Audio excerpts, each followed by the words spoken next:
ஆசிய நாடுகள் தங்கள் சொந்த பாதுகாப்பு தொழில்களை வலுப்படுத்த சமீப நாட்களில் தீவிரமாக முயற்சி செய்து வருகிறது.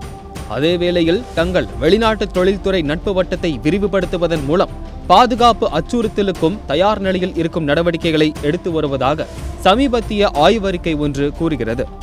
குறிப்பாக 2022 மற்றும் 24க்கு இடையில் பாதுகாப்பு கருவிகளின் கொள்முதல் ஆராய்ச்சி மற்றும் மேம்பாட்டிற்கான செலவு $2.7 பில்லியன் அதிகரித்து உள்ளது. இன்னும் சொல்ல வேண்டுமென்றால் தென்கிழக்கு ஆசியாவின் முக்கிய நாடுகளான Indonesia, Malaysia, Philippines, Singapore, Thailand மற்றும் வியட்நாம் ஆகியவை இவற்றுக்கு செலவிடும் தொகை $10.5 பில்லியன் தொட்டிருப்பது சற்று பதற்றத்தையே கொடுக்கிறது. நட்பு நாடுகளுடன் கூட்டு மேம்பாட்டு நடவடிக்கைகள் எப்போதும் எளிதானவை அல்ல என்று அந்த ஆய்வறிக்கையில் தெரிய வந்துள்ளது.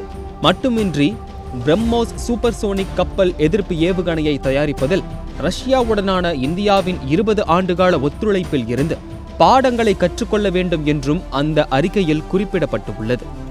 மேலும் ரஷ்யா சீனாவுக்கு நெருக்கமானால் இந்தியாவின் பிரம்மோஸ் ஏவுகணையை மேம்படுத்துவதற்கு அது முட்டுக்கட்டையாக இருக்கும் என்பதும், குறிப்பாக பிரம்மோஸ் ஏவுகணையின் மேம்படுத்தப்பட்ட சூப்பர்சோனிக் வகைக்காக ரஷ்யா சீனாவை நாடினால் இந்தியாவுடனான உறவு ஆட்டம் கண்டுவிடும் என்பதும் நிபுணர்களின் கணிப்பாக இருக்கிறது.